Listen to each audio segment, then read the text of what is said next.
नमस्कार, मैं हूं आपके साथ आरती सिंह आजाद। रुक करते हैं खास खबर की ओर। बिहार में जेडीयू बीजेपी ने पका ली खिचड़ी, भोग लगने का हो रहा है इंतजार, बदल रही महागठबंधन की सरकार। राजनीति में यह जुमला खूब उछलता है कि कोई किसी का स्थायी दोस्त या दुश्मन नहीं होता।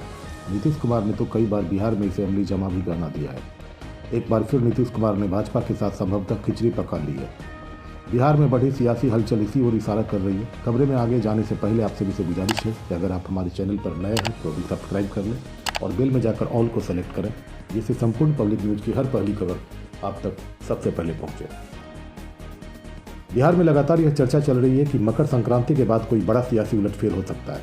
इस आशंका को बल इसलिए मिल रहा था कि नीतीश कुमार ने जिस इंडिया अलायंस के गठबंधन में सूत्रधार की भूमिका निभाई, वे अब उससे नाराज बताए जा रहे हैं। उनकी नाराजगी की स्पष्ट झलक 13 जनवरी को उस दिन मिली जब इंडिया अलायंस की वर्चुअल बैठक में उन्होंने संयोजक बनने का ऑफर ठुकरा दिया। उल्टे उन्होंने प्रस्ताव दिया कि कांग्रेस का ही कोई आदमी यह पद संभाले। अंदर खाने की खबर यह भी बताई गई कि उन्होंने संयोजक पद के लिए लालू के नाम का भी सुझाव दिया। खैर, उनकी नाराजगी को देखते हुए कयासों का दौर शुरू हो गया कि नीतीश कहीं फिर तो पलटी नहीं मारेंगे।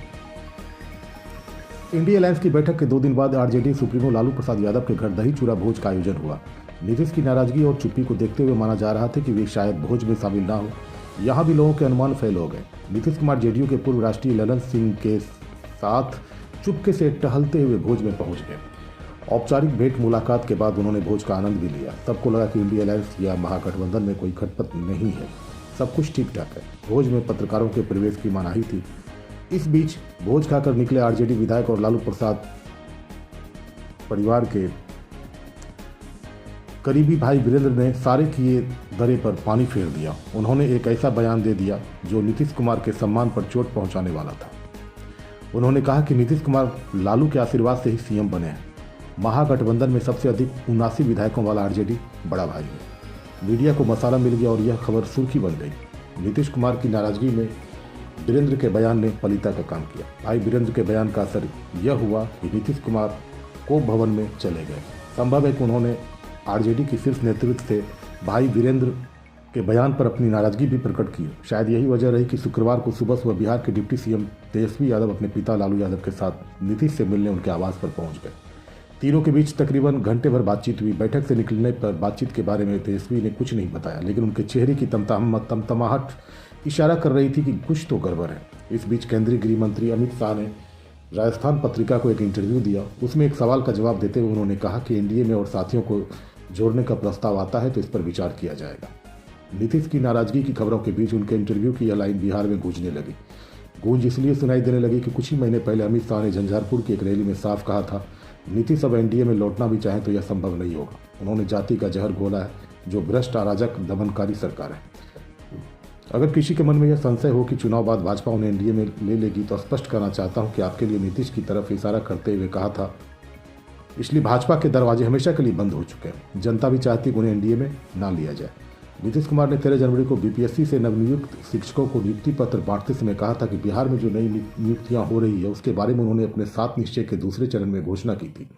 उन्होंने स्पष्ट तो नहीं बताया कि वह दौर बिहार में एनडीए सरकार था, पर समझने वालों ने उनका इशारा जरूर समझ लिया। अगले ही दिन आरजेडी के नेता अब्दुल बारी सिद्दीकी, प्रवक्ता शक्ति सिंह यादव और अन्य नेताओं ने प्रेस कॉन्फ्रेंस कर कहा कि पूर्व की सरकारों ने 15 साल में जो नहीं किया वह काम 15 महीनों में हो गया। तेजस्वी यादव ने वादा किया था कि वे 10 लाख रोजगार देंगे। उसी कड़ी में बिहार नियुक्तियों का विश्व रिकॉर्ड बना रहा है। अमित शाह ने कहा कि एनडीए में शामिल होने का किसी पार्टी का प्रस्ताव आएगा तो उस पर विचार किया जाएगा। बिहार सरकार में जेडीयू कोटे के मंत्री और नीतीश कुमार के करीबी अशोक चौधरी का कहना है कि अमित शाह ने तो कभी यह नहीं कहा कि एनडीए में नीतीश के लिए रास्ता हमेशा के लिए बंद हो गया। अब रही प्रस्ताव की बात, तो उधर से कोई प्रस्ताव तो आने दीजिए। हम लोगों ने तो कोई प्रस्ताव दिया ही नहीं है। अशोक चौधरी खुलकर पार्टी की नीतिगत बातें कहने के अधिकारी नहीं है, इसलिए उनके इशारों को ही समझना चाहिए। उनके बयान से इतना तो तय है कि बिहार में जिस सियासी उलटफेर का अनुमान लगाया जा रहा है वह सही साबित होने के करीब है। इस बीच एनडीए के पार्टनर हम के संरक्षक और पूर्व सीएम जीतन राम मांझी ने सोशल मीडिया प्लेटफॉर्म एक्स पर लिखा है कि दिल्ली में रहने के बावजूद बिहार के वर्तमान राजनीतिक हालात पर मेरी नजर है।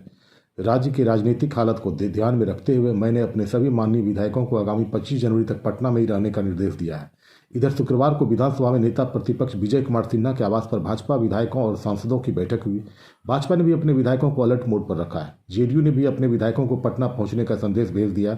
हालात देखकर इतना तय लग रहा है कि सियासी खिचड़ी पक कर तैयार है, सिर्फ भोग लगाने का इंतजार हो रहा है।